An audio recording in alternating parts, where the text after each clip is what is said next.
Hi and welcome to Normski TV. I'm going to be doing a match preview for the game of Arsenal against Crystal Palace. That's going to be tomorrow. Also going to talk a little bit about today's daily transfer and looking at all things Arsenal concerning incomings and outgoings. But first of all, I want to deal quickly with the game tomorrow, which is going to be kickoff. I think it's 8 o'clock. And it's another big game, one that we need to win. Coming off the back of three wins, that's really good. We've got Crystal Palace followed by Newcastle on Monday. So Crystal Palace is not going to be easy, but I think with the form and vein that we're in, it's really good. First of all, to see players that we thought were going to be injured, the likes of Gabriel Martinelli, who apparently has been seen in training, so that's really good. At first we thought, after him twisting his ankle in the warm-up against Newcastle, the FA Cup third round, it looks like he's been spotted in training, running about, so that's really good.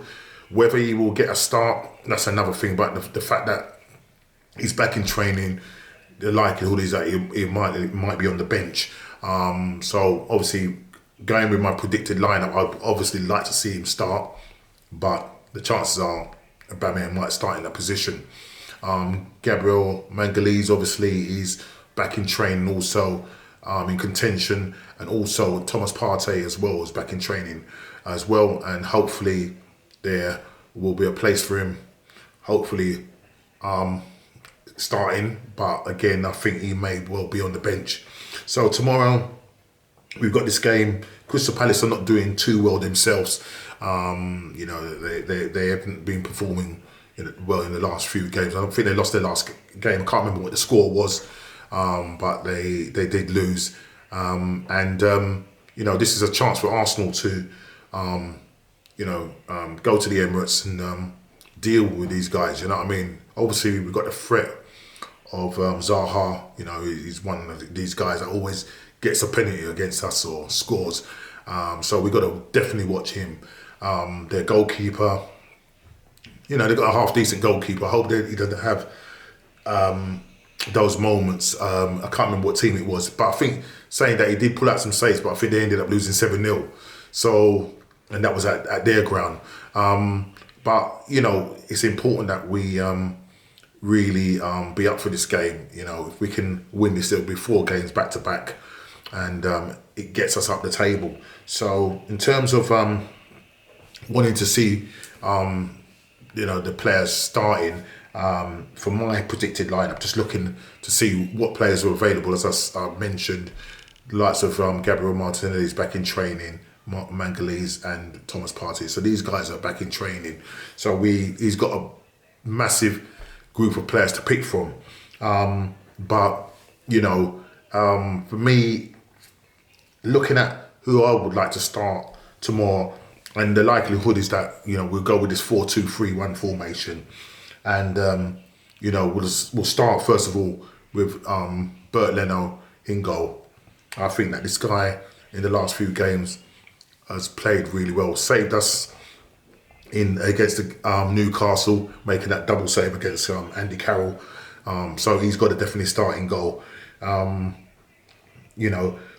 If we lose him, we've got the likes of Alex Runnison, who, for me, there's talk that he's going to be going out on loan or possibly leaving the club. So we do definitely need to look at getting another keeper in. And we are being linked with a keeper, which I will speak about when it comes to the transfer from Aston Villa. Leno in goal. The back four, we're going to go with a back four. We're going to go with Bellerin on the right, alongside the two in the middle.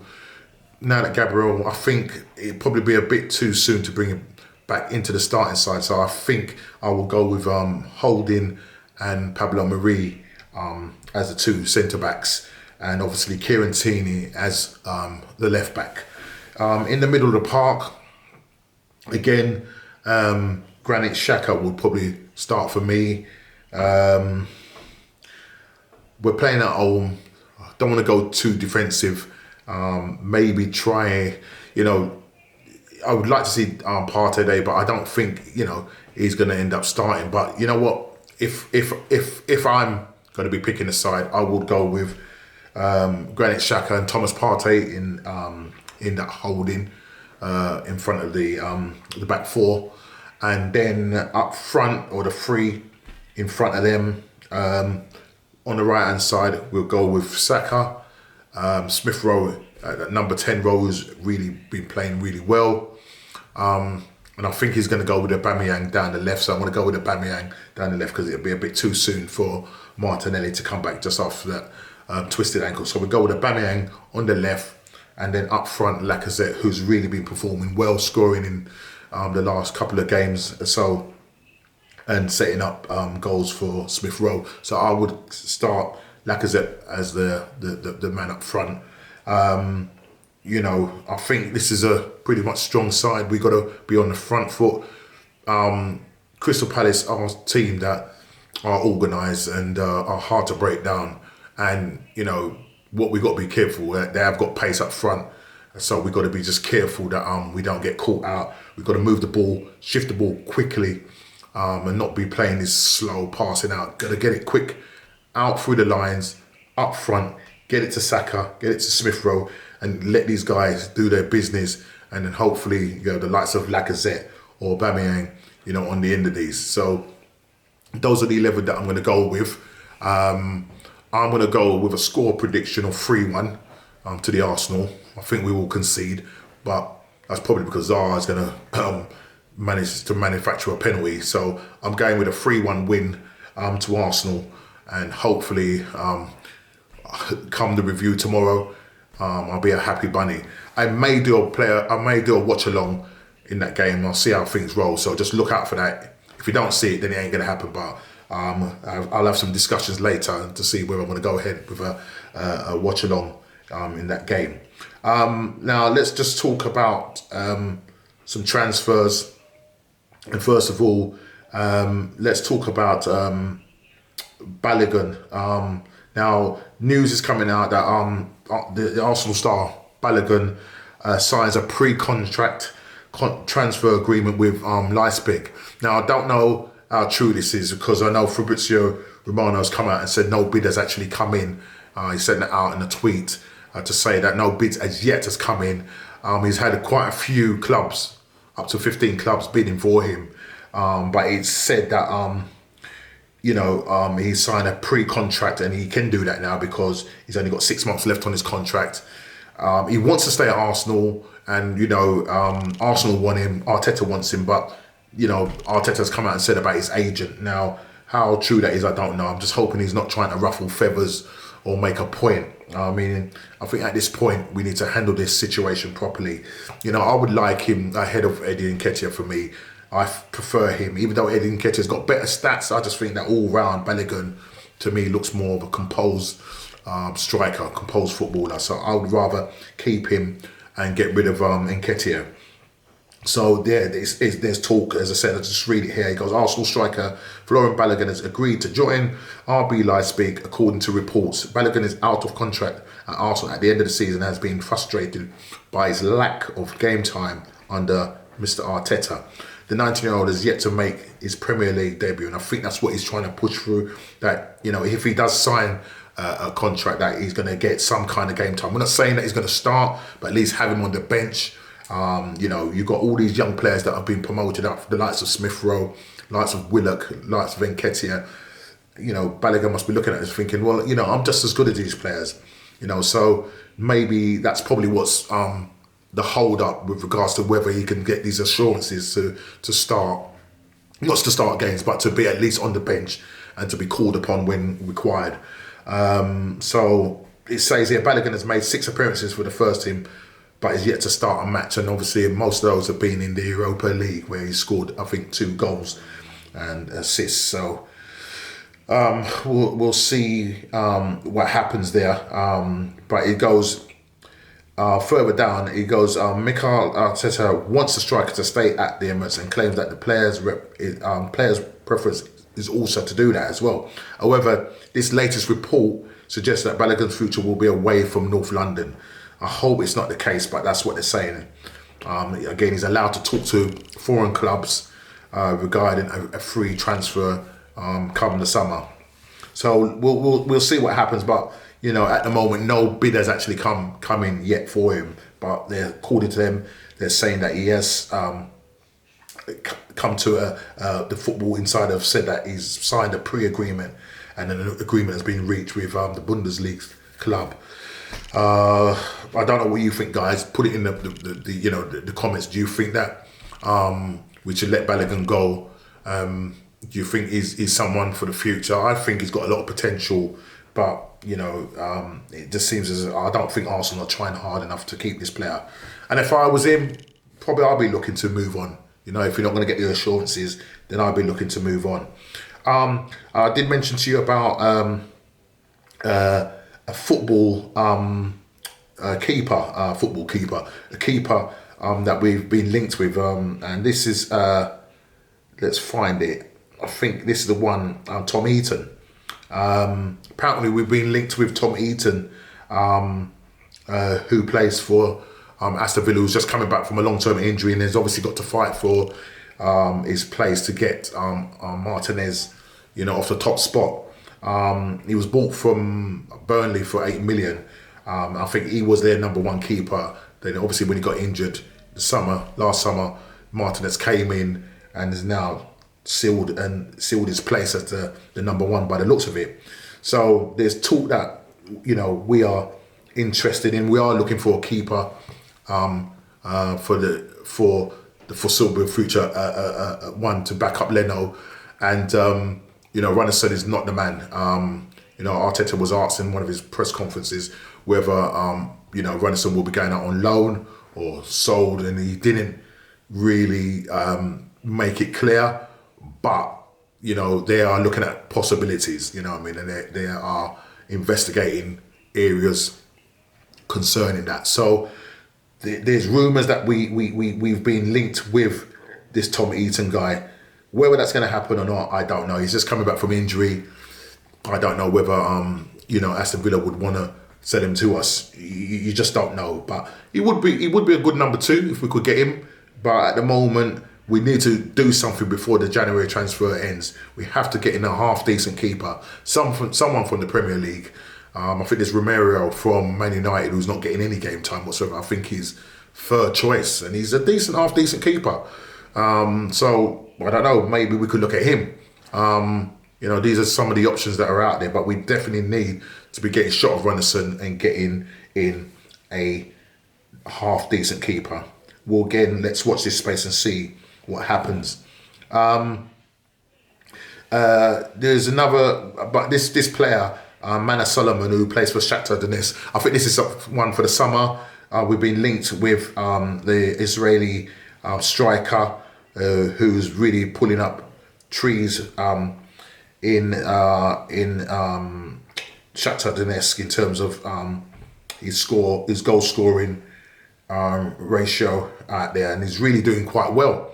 And Arsenal are interested in trying to get this guy, but it's looking like it's going to be for the summer. The Israeli star has emerged as a very bright prospect within the game after a number of impressive displays, most notably in the Champions League for the Ukrainian outfit Shakhtar over the past 2 seasons. Just read on it. It says, and according to The Guardian, the Gunners have already held initial negotiations with the players entourage after scouting him heavily over the last year.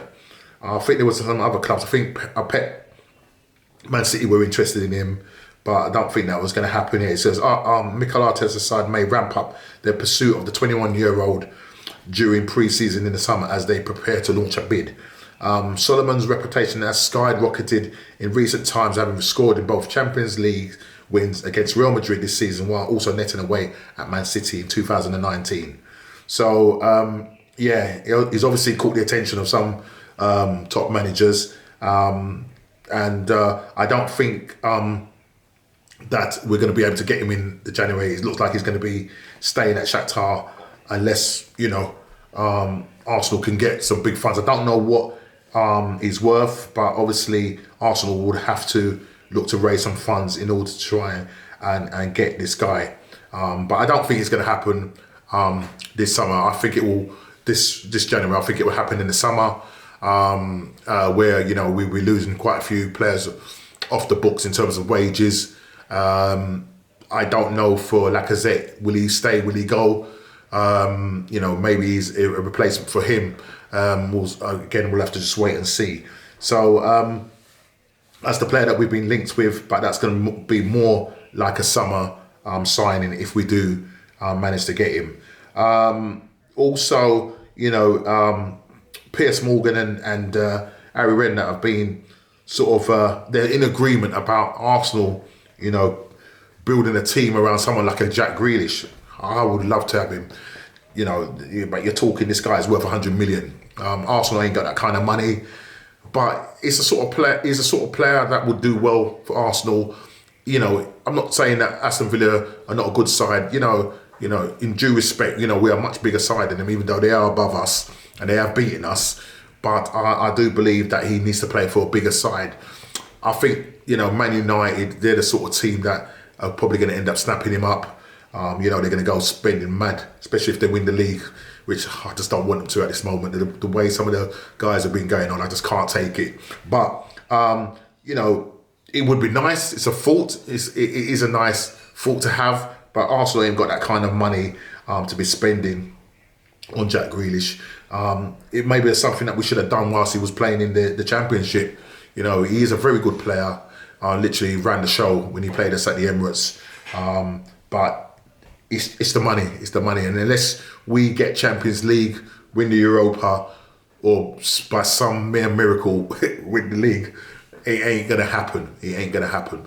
It's something maybe we would probably be linked with him in the summer, but for the January, that ain't happening. I think where Aston Villa are at the moment, Jack is doing quite well for them. I can't see him letting him go, especially in the January transfer window. So it was a nice thought, but let's get back to reality. That's what I say. Just want to kind of end it with Pierre-Emerick Aubameyang. He was kind of just talking about his form, that, the last 15 games or so, he hasn't really, been playing well. He's only scored 3 goals in 15. And he's trying to find his form. And he's saying sometimes, coming off the back of last season, winning the FA Cup and qualifying for Europa, it took a lot out of him. And he hasn't, it happens in football. Sometimes you don't find your form, but he's really in some bad form. I mean, to go from, being our top goal scorer to only, 3 goals, it's not good at all. I'm hoping that, this is a start. He got a goal against Newcastle. We've got, as I said, we've got Crystal Palace coming up tomorrow. Hopefully he will have a good game. He'll find his shooting boots, get his confidence back. That's what we want to see, getting goals from that left-hand side, linking up nicely with the likes of Saka, Smith Rowe, Lacazette. Let's take the game. We have the attack to go and beat this Crystal Palace side. We need to go to the Emirates and we need to put some goals past them. Our home record is not brilliant. We seem to be doing better away from home, but it's our home record now that we need to get back on track.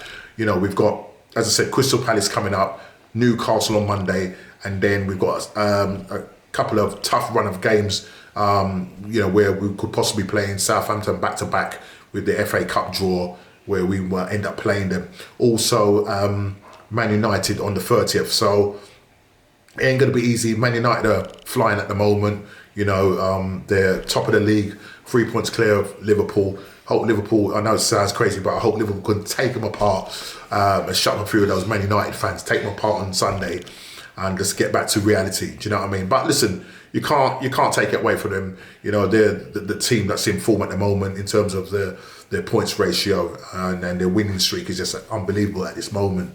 So, yeah, a lot of tough games coming up, but we need to be focused. We need all our players back. The great thing about it is that we got Thomas Partey now back in training, Gabriel back in training, Martinelli back in training. So everybody's slowly coming back to fitness. We've got a nice large squad to be calling upon, and we just got to make sure that Arteta manages this few games, because it's quite a few games in the month of January. We use squad properly and not go back to using any old formation and using old players like Pepe. Can't have these guys. Louise, we need to go with a fresh mindset and be playing the sort of football that we've been playing for the past 3-4 games. Hopefully we can do that. We can get a big win against Crystal Palace tomorrow. And as I said, I'm going with a 3-1 win. And hopefully when I come to do the review, I'll have a massive smile on my face. Again, guys, I'd like to thank you for subscribing, listening to the channel. Please like, subscribe and share. Remember, like, subscribe and share. Let's grow this channel together. Take care.